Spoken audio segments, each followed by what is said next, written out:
મને માઇકવાળા ઉપર ભરોસો હોવો જોઈએ કે ના હું ગાઈશ એટલે આગળ મને આવું આપી દેશે, હું બોલીશ ત્યારે ઈકો ઉતારી નાખશે. પણ હું અગાઉ એમ કીધું કે એવું નહીં કરે તો આમાં શોર્ટ તો નહીં મૂકે ને. બહુ બહુ સરળ વાત છે ને. ના ભરોસો હોય, તમારો સદગુરુ એમ કહે અથવા તમારો ભાઈબંધ હોય કાળજાના કટકા જેવો એમ કહી દે કે એ દોસ્ત વાત વાતમાં કહેનું છે કે જોતું હોય તેથી માથું માગી લે, સડી જાય 11 લાલને થાંભ લઈને પકડી લે તાર. એ શબ્દ સાંભળતા સાથે જ તાર પકડો સાહેબ. અને હું કૃષ્ણની સાક્ષીએ કહું, સામે દયા ઉડે ઉડે ને ઉડે, એનો વાળ વાંકો ન થાય. ભરોસાની વાત છે. જ્યાં ભરોસો હોય તો હે ફે નો હાલે.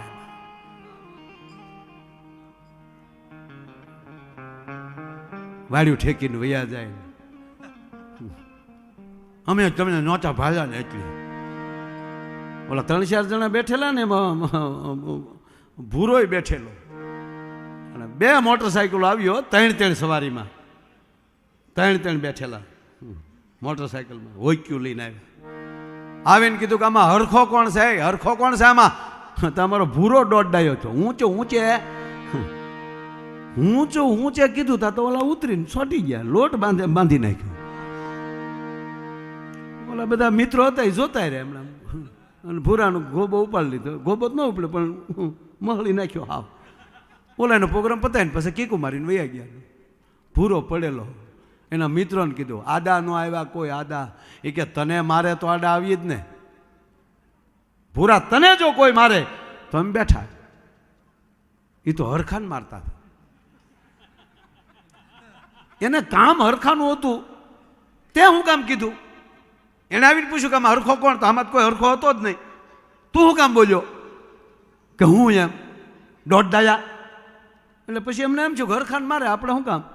તો ભૂરો શું કે ભલે ને હોય ક્યું ખાધું પણ આપને ખબર તો પડી ને આ લોકોને હરખાનું શું કામ હતું. લે આ જાણવામાં ભંગાઈ જાય ઘણામાં. નહીં જાણો નહીં માણો. એને માણી લ્યો કોઈ પણ વ્યક્તિને, એને બહુ જાણો નહીં. તમારી થાળીમાં રોટલી પીરસાઈ ગઈ, રોટલો પીરસાઈ ગયો, બસ એને માણી લ્યો. એને જાણવાની કોશિશ ન કરતા કે આ કોના ખેતરના છે ને કોને લણ્યા ને કોને દળ્યા ને કોને ઘડ્યા ને. તો કહેવા ગયો કે તમે રોટલીનું બટકું ખાવ છો ને, એ ઘઉંનું કણી નહીં ગોતી શકો કે કઈ વાડીમાંથી આવી છે. તો માણસને જાણવાની કોઈ દી કોશિશ નહીં, એને માણી લેવાનો. મિત્ર મળ્યો છે માણી લ્યો. જોડાણા છે અને જેની ભેગા બેસો, સાથી ઠોકીને કહું વિશ્વાસથી બેસજો. નહીતર કોણ બાપના હમ દે છે બધાને ફોન કરવાના ભલા માને. નહીં, ભરોસાથી બેહો, દેખાવ પૂરતા નહીં, ખોટી એન્ટ્રી નહીં. ઝૂકેગા નહીં સાલા, ઝૂકી નહીં ફીંડલું વળી જાય.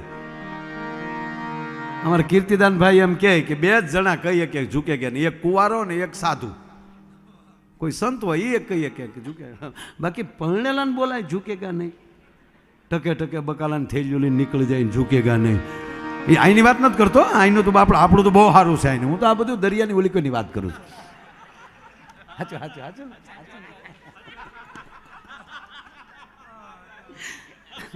એટલે અમે ગયેલા ત્યાં પ્રોગ્રામમાં, એકચ્યુઅલી બાજુ ગયેલા અમે.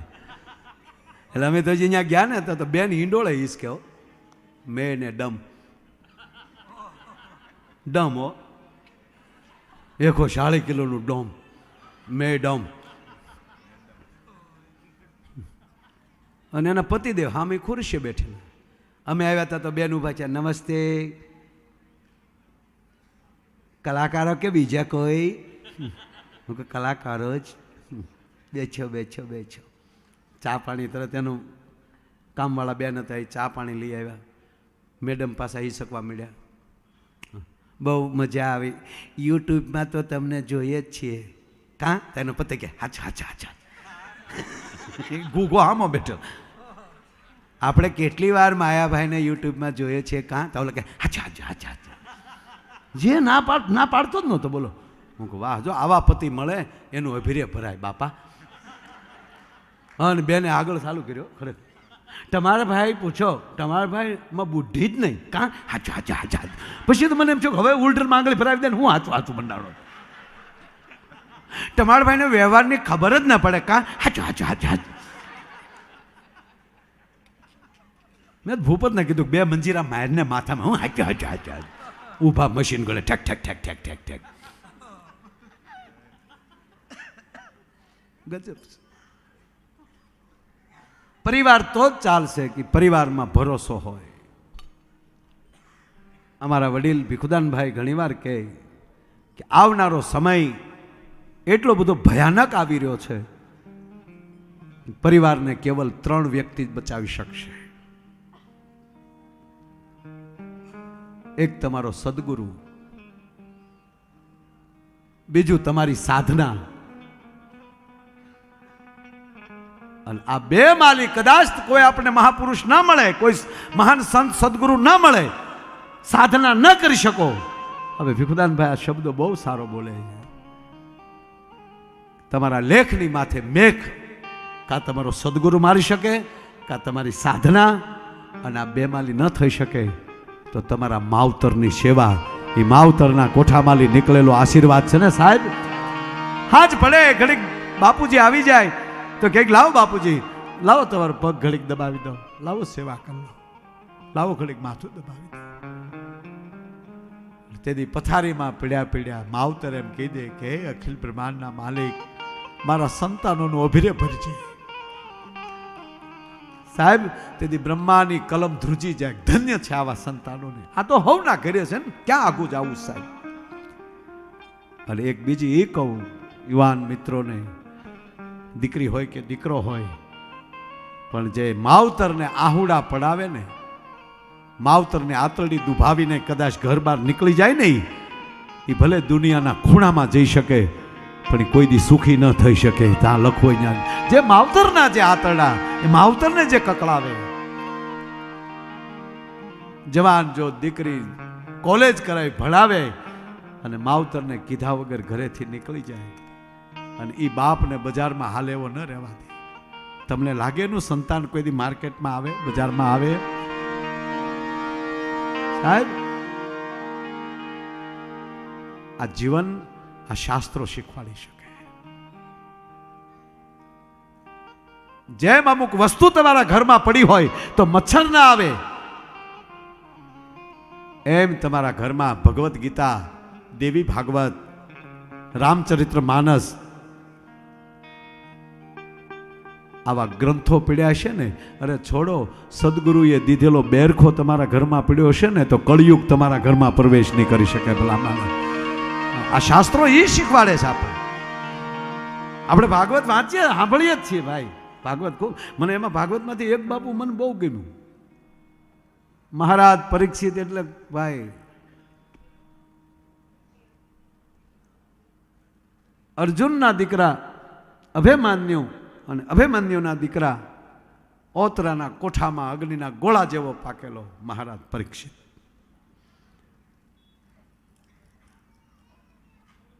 કુળમાં કોઈ ખામી નથી, એના ઈષ્ટદેવમાં કોઈ ખામી નથી. અને એ જંગલમાં જાય અને એક ઋષિનો આશ્રમ જોવે, અને આ સમાધિ સ્થિત ધ્યાનમાં બેઠેલા યોગીને જોયા, ઋષિને જોયા, અને આનો વિચાર ફરી ગયો કે હું આવ્યો છું તો મારી યાગતા સ્વાગતા ન કરવી પડે, એટલે આ ઋષિ આવો ઢોંગ કરે છે. એમાં સામે મરેલો સર્પ જોયો, ભાલાની નોકથી ઉપાડ્યો, અને પરીક્ષિતને થયું કે એની માથે સાપ ફેંકું એટલે ખોટી સમાધિ હશે તો આગ ખુલી જાય, અને પછી એને ગગલાવું. અને આપ જાણીએ છીએ આ ભાગવતને, આમાં મને જે મળ્યું છે એ વાત આપને કરવા માંગુ છું. કથા તો આપ બધા સાંભળી જ હોય.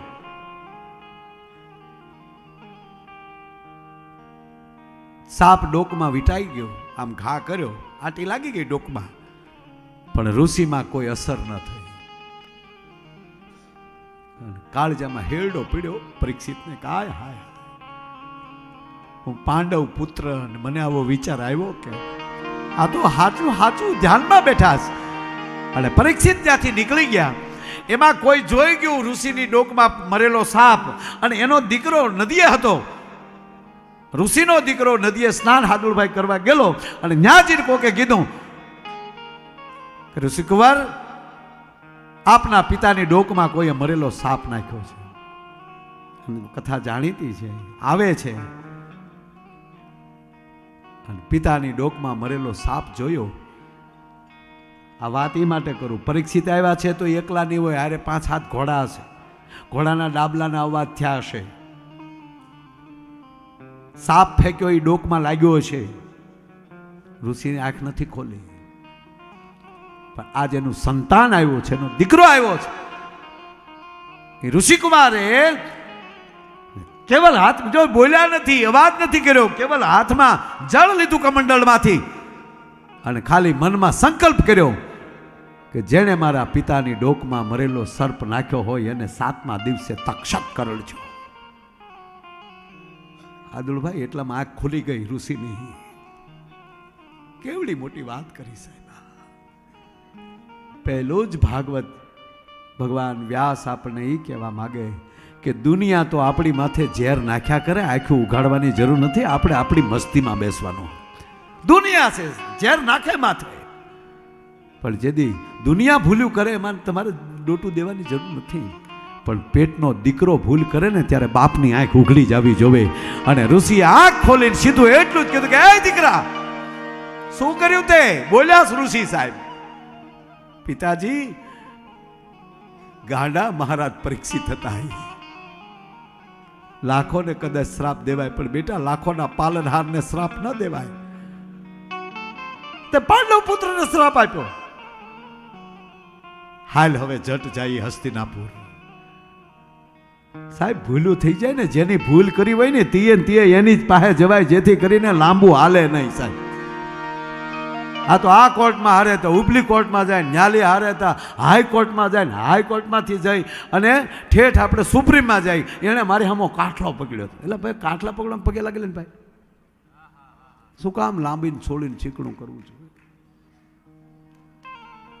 મારો કહેવાનો સૂર, જ્યાં ભૂલ થાય ત્યાં પૂરી થવી જોઈએ, કોઈ પણ હોય. એક જણો તો કોર્ટમાં ગયો ને, 30 વર્ષ કેસ આલ્યો. ઓલા જજ પૂછે કેટલા વર્ષ થયા ભાઈ? તાકે 31. ઓલો કે તું 30 વર્ષથી બોલે 31. સુરા બોલ્યા નો ફરે, બોલ્યા એ બોલ્યા. અરે કે પણ 30 વર્ષ પહેલા કેસ કર્યો તેથી જ 31 બોલ્યો. અત્યારે 30 વર્ષ તો કેસ ના થયા, તમારી બદલી નો થાય, એમાં અમે શું કરીએ? લે, જજે રાજીનામું આપ્યું કે આના ન્યાય આપણે થોડા કરાય. મારો કહેવાનો સૂર. અને ગયા ભાઈ ને આવો, જ્યાં જઈ મહારાજ પરીક્ષિતની કચેરીમાં જ્યાં ઋષિને ઋષિ કુંવર જાવ આમ પ્રવેશ કરે અને મહારાજ પરીક્ષિત જોઈ ગયા ભાઈ. બાપુ સિંહાસન મૂકી દીધું અને હામાં ડગલા ફર્યા કચેરીમાં. પધારો ઋષિ, પધારો. બેસાડ્યા. શું આપની સેવા કરું ઋષિ? મહારાજ માફ કરજો. જો હામી માફી. એમ ન કીધું તમે આવી ભૂલ કરીને આવ્યા મારા દીકરા, મહારાજ માફ કરજો. હે હસ્તિનાપુર નરેશ, હે પાંડવ પુત્ર, મારા દીકરાએ ભયાનક ભૂલ કરી છે. શું ભૂલ કરી તમારા દીકરાએ? મારી ડોકમાં સાપ જોયો, મને પૂછ્યું પણ નહીં.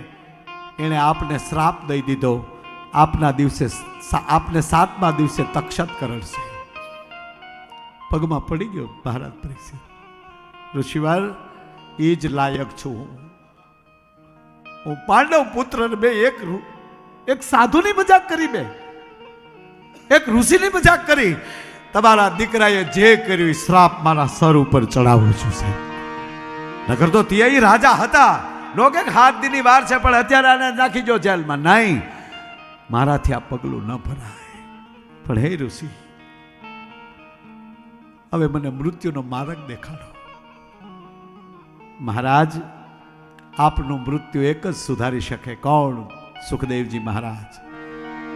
અને ગંગાના ઘાટ ઉપર ગયા સુખદેવજી મેળા. ભાગવત કથા છે એટલે મારે કઈ કથા નથી માની, પણ કહેવા ગયો આ વાત મને ગમે છે એટલે કહું, મને જે અંદર અડે છે એટલે કહું. સુખદેવજી મહારાજ કહે છે, સાંભળ મહારાજ પરીક્ષિત, હું કથા કહું પણ એ તો તારા ને તારા પરિવારને જ છે ને, બીજી અમારે ક્યાં કરવાની છે. તને વિશ્વાસ છે ને હું શું બોલીશ એ વાત ઉપર? કે હા, મને ભરોસો છે.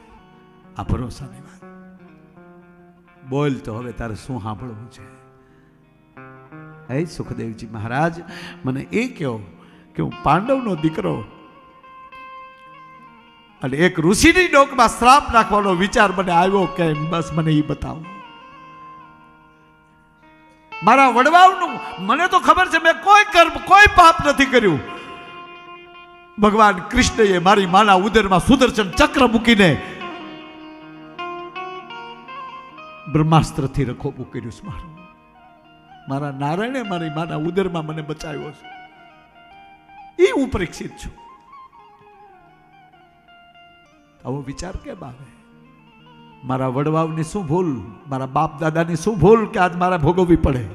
અને હવે કહે છે મહારાજ, હે મહારાજ પરીક્ષિત, સાવધાન થઈને હવે સાંભળો. તમારા દાદા અર્જુન ભગવાન કૃષ્ણ ભેગા જ હતા, પણ અમુક કાર્યો કૃષ્ણને ન ગમે એવા કર્યા છે. એનું એક જ કારણ, તમને તક્ષકનું જે આવ્યું છે નામ, એનું એક જ કારણ કે જ્યારે ઇન્દ્રપ્રસ્થની જ્યારે સ્થાપના કરવાની હતી અને ત્યારે જે વન ભગવાન કૃષ્ણએ એટલું કીધેલું કે અર્જુન આ વનને કાપીને હટાવો, અને અર્જુન ન માન્યા અને એમાં અગ્નિબાણ છોડ્યું, જંગલ હળગાવ્યું, અને એમાં એ સાપોની નગરીઓ હતી, એમાં અનેક સાપો વસતા હતા અને કયેક સર્પો એમાં બળી અને ભસ્મ થયા, અને એમાંથી એક તક્ષક બચ્યો હતો. અને એ તક્ષકે પ્રતિજ્ઞા લીધી હતી કે પાંડવ કુળમાંથી કોઈક આવે ત્યારે એનું વેર ન વાળું તો હું તક્ષક નહીં. એ વેરની વાટે બારો નીકળી ગયો હતો, એટલે તક્ષકનું નામ આ ઋષિની જીભે આવ્યું. મારો કહેવાનો સૂર એ છે કે બીજાનું જોઈને જે રાજી થાય, જેની ભેગો બેહે એની ભેગો પવિત્રતાથી બેહે.